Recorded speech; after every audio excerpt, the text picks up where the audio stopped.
Shalom, selamat pagi. Yuk kita memuji, menyembah Tuhan ya sama-sama. Kaulah segalanya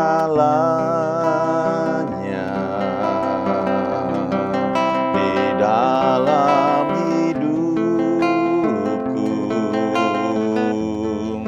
Kerajaanmu, kebenaranmu itu bagianku. Kaulah yang kupandang selama hidupku, mengasihimu, memuliakanmu, Bapa dan Rajaku. Kaulah segalanya di dalam hidupku. Kerajaanmu, kebenaranmu itu bagianku. Kaulah yang kupandang selama hidupku, mengasihimu, memuliakanmu, Bapa dan Rajaku. Mengasihimu, memuliakanmu, Bapa dan Rajaku. Mengasihimu, memuliakanmu, Bapa dan Rajaku.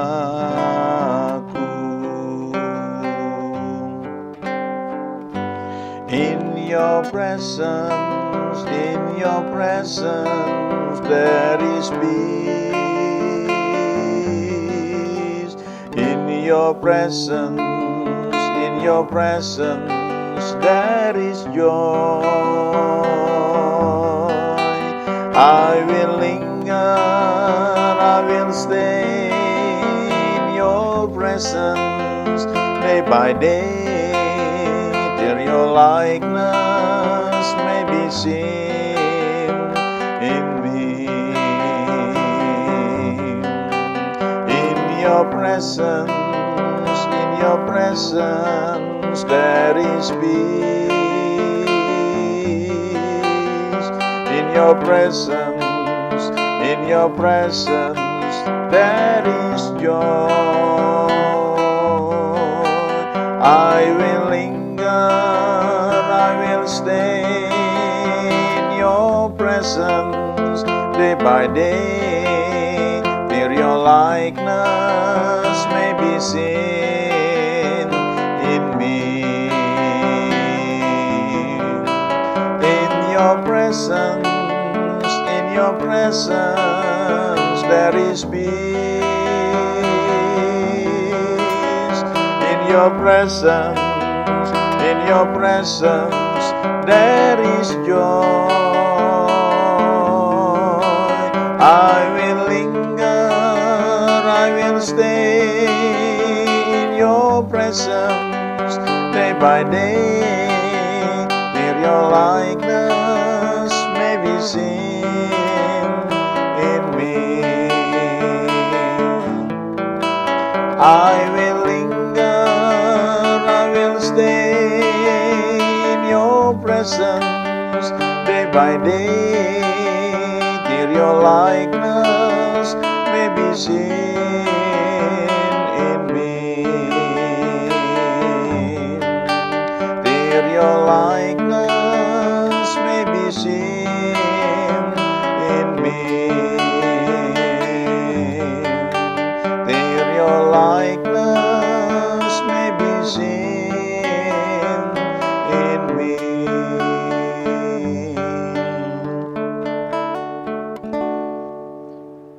ada hak istimewa yang luar biasa kalau kita memuji menyembah Tuhan. Ya, yaitu ada istilahnya kita masuk dalam hadiratnya. Sebenarnya di perjanjian baru kita ini disebut bait Allah ya, bait Roh Kudus.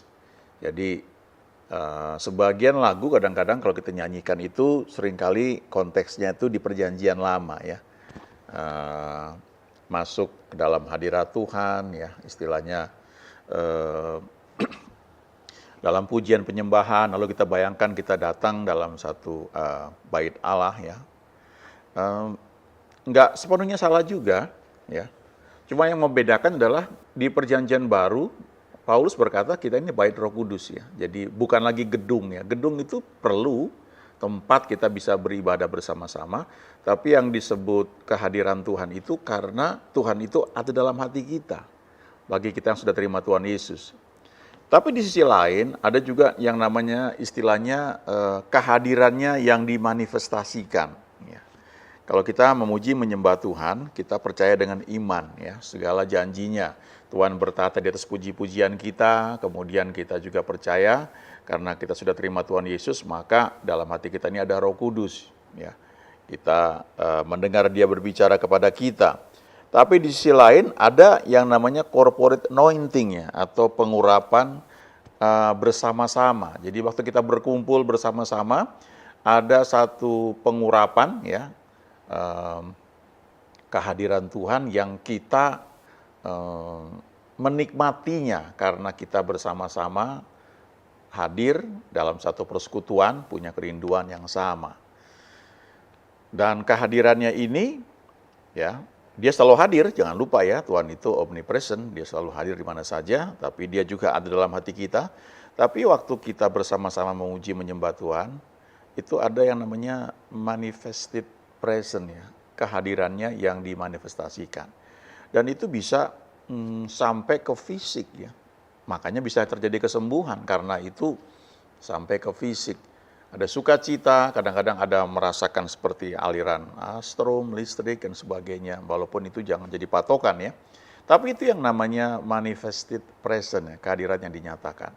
Nah, kalau kita kenyang dengan hal seperti itu ya, maka kalaupun kita pergi ya, jalan-jalan kemanapun kita bisa menikmati segala sesuatu itu indah, tapi bukan karena keindahan yang kita lihat dengan mata kepala kita di lingkungan kita. Yang namanya damai itu bukan karena suasananya tuh enak damai, tapi lebih kepada di dalam hati kita. Ketika ada damai dalam hati kita ini, ya ada kehadiran Tuhan yang kita memang nikmati, maka kita melihat yang di luar itu menjadi luar biasa indah. Karena bukan hanya mata kita yang dikenyangkan, tapi kita bisa menggabungkan ya antara janji Tuhan, kesadaran bahwa Tuhan bersama kita, lalu kita menikmati pemandangan, menikmati banyak hal yang ada di sekitar kita. Ya, jadi istilahnya ini kuasa menikmati. Ya. Nah, kalau kita baca firman Tuhan, ya, salah satu yang Tuhan janjikan di Yohanes 15 ayat 7, jikalau kamu tinggal di dalam aku, dan firman-Ku tinggal dalam kamu. Nah, bagaimana tinggal di dalam Tuhan? Hal praktisnya adalah kita masuk dalam pujian penyembahan. Ya, itu hal paling praktis sekali. Tinggal di dalam Tuhan, tinggal dalam hadirat-Nya. Tapi juga khususnya bagi orang yang mungkin tidak terlalu bisa menyanyi. Nah, jangan lupa bahwa Yesus itu adalah firman, firman yang menjadi manusia. Yohanes 1 berkata pada mulanya adalah firman, firman itu bersama-sama dengan Allah dan firman itu adalah Allah. Jadi kalau tinggal di dalam Tuhan Yesus itu artinya tinggal dalam firman. Artinya kita membiarkan firman itu menguasai kita. Ada hamba Tuhan namanya Smith Wigglesworth, dia itu terkenal sebagai a man of one book, seorang yang cuma baca satu buku, yaitu Alkitab. Dia nggak mau baca koran, dia nggak mau baca yang lain-lain karena dia bilang yang lain tuh dusta. Ya, koran tuh banyak hal yang nggak benar ya menurut dia. Dan memang dia melayani Tuhan sepenuh waktu dan mujizat yang terjadi dalam pelayanan memang luar biasa sekali, ya, sangat luar biasa. Gak banyak mungkin hamba Tuhan yang setelah zaman Kisah Rasul itu yang begitu luar biasa pelayanannya, mujizatnya, ya, spektakuler, ya, dan memang dia itu tunjukkan bahwa buat dia itu firman Tuhan itu menjadi dasarnya dalam hidup dia.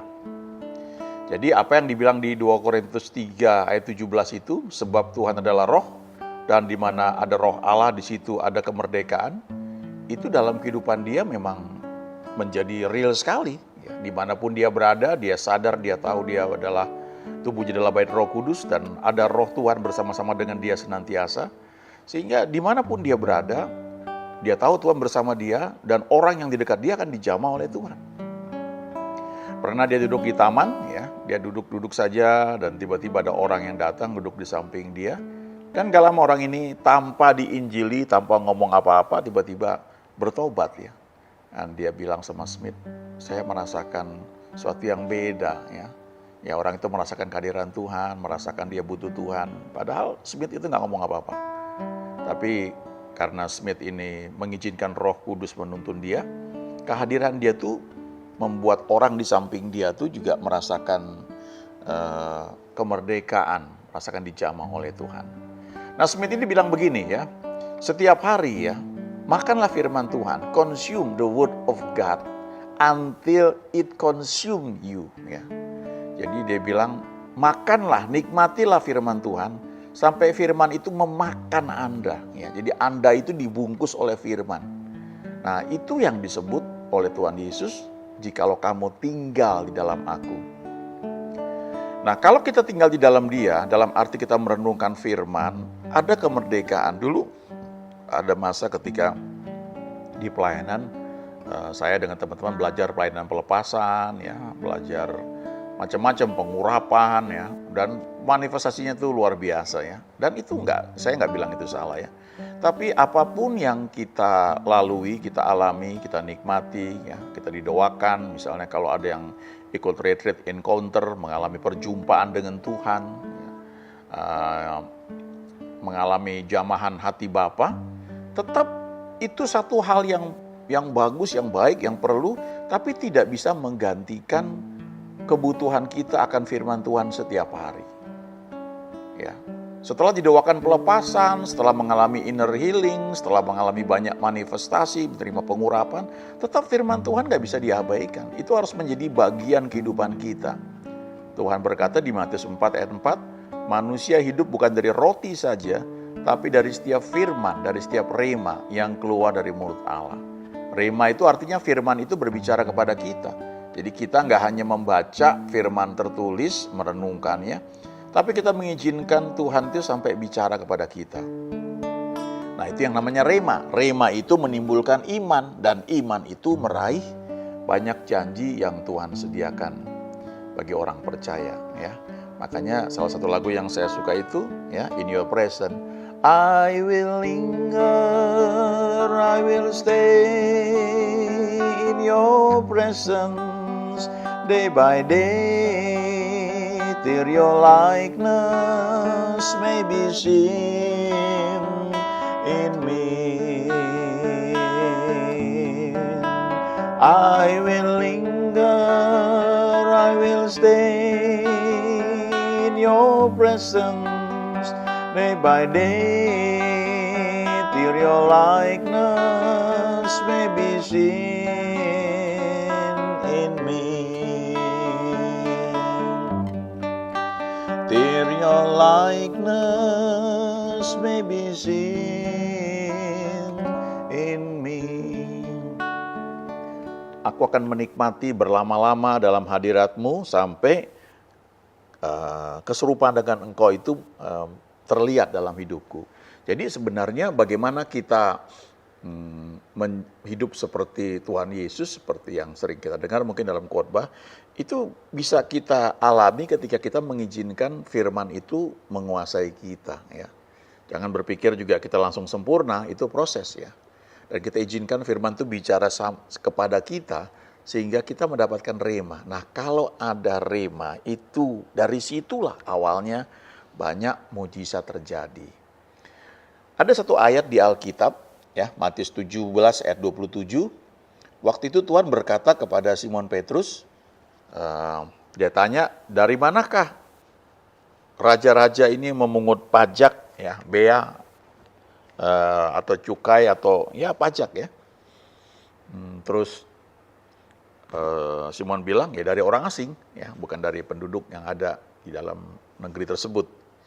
Ya, kalau kita bawa barang dari luar negeri ke Indonesia, maka ada kena pajak ya. Ada yang kena bea, ya, ada yang kena cukai, ya. Ada definisi yang berbeda tapi artinya sama. Ada sesuatu yang harus dibayar ketika kita masuk ke satu negara atau bahkan kita tinggal di satu negara, di Indonesia ada pajak gitu ya. Nah, terus karena orang-orang rupanya tanya, itu kamu dan gurumu bayar nggak ya pajak? Bayar bea nggak tuh? Bayar yang harusnya dibayar nggak tuh ya? Nah, terus Tuhan suruh Simon pergi ke sungai untuk memancing, menangkap ikan. Dan ikan pertama yang ditangkap itu, Tuhan bilang buka mulutnya dan kamu akan menemukan mata uang. Ya, dan gunakan itu untuk membayar pajak ya, bagi kamu dan bagi aku. Nah, ini yang namanya uang mujizat, miracle money. Ya. Ini terjadi karena Tuhan berfirman kepada Simon, lalu Simon itu taat, Simon itu melakukan. Waktu kita renungan saat teduh pagi ya, itu sebenarnya ada dua hal yang kita lakukan. Entah kita sambil memuji menyembah Tuhan, atau kita hanya baca firman merenungkan. Yang pertama itu kita mengisi otak kita dengan pengetahuan firman, yang lambat laun itu membentuk satu cara berpikir. Nah, cara berpikir ini, cara berpikir seperti yang Tuhan mau. Ya, misalnya sebagai contoh, ada ayat yang mengatakan lebih berbahagia memberi daripada menerima. Itu firman Tuhan. Tapi kan dalam faktanya jujurnya kita lebih suka menerima daripada memberi. Nah, ada ayat yang mengatakan give and it shall be given. Berilah maka kamu akan menerima, kepadamu akan diberi. Nah, itu kebenaran firman Tuhan. Kalau kita terus banyak merenungkan hal itu, kita akan sampai pada pemahaman memang betul lebih berbahagia memberi daripada menerima. Kita akan menikmati banyak janji Tuhan yang secara logika itu mungkin gak bisa diterima. Tapi memang kalau kita mengizinkan cara berpikir dari firman Tuhan itu membentuk kita, kita mulai akan dibawa untuk melakukan hal-hal yang memang sesuai firman-Nya. Tapi hal kedua, jangan lupa setelah kita banyak membaca itu, izinkan Tuhan bicara sama kita. Itu yang namanya rema. Ya. Nanti ada saat tertentu yang ketika dia sampaikan, kita cuma tinggal taat aja. Waktu kita taat, kita lakukan, maka mujizat terjadi. Dan itu bisa terjadi dalam hal bukan hanya soal healing, kesembuhan, tapi bahkan soal keuangan, finansial ya. Ini yang disebut miracle money. Coba baca di Alkitab ya. Di Perjanjian Lama pun dikatakan bahwa kekayaan orang fasik disimpan ya bagi orang benar. Ya, orang berdosa ya ditugaskan menimbun sesuatu yang kemudian harus diserahkan kepada orang yang dikenan oleh Allah. Ini banyak sekali pembahasan di Alkitab bagaimana Tuhan bisa merintahkan berkat itu datang. Ketika kita menyediakan waktu, belajar, mendengar suara Dia. Lalu ketika Dia memerintahkan sesuatu, kita belajar untuk taat. Di situ akan terjadi mujizat ya. Mungkin nggak langsung saat itu, barangkali butuh waktu, tapi miracle itu terjadi karena ada firman Tuhan yang rema, lalu kita taat, kita lakukan. Kadang-kadang butuh waktu, perlu konsistensi, perlu ketekunan, tapi kemudian mujizat terjadi. Ya, contoh paling jelas salah satunya adalah misalnya waktu murid-murid sedang mencari ikan, ya sudah nggak dapat apa-apa, lalu Tuhan berkata dari tepi pantai, itu di Injil Yohanes ya, tebarkan jalamu di sebelah kanan perahu, maka kamu akan peroleh. Nah itu disuruh sebelah kanan ya nurut aja, walaupun sebelumnya udah pernah kanan kiri depan belakang mungkin ya. Tapi karena Tuhan memerintahkan, ya karena perintah itu firman rema, dilakukan mujizat terjadi dan tiba-tiba ikan banyak sekali bisa ditangkap. Itu miracle money. Dan hal yang seperti ini tersedia bagi setiap orang percaya. Amin.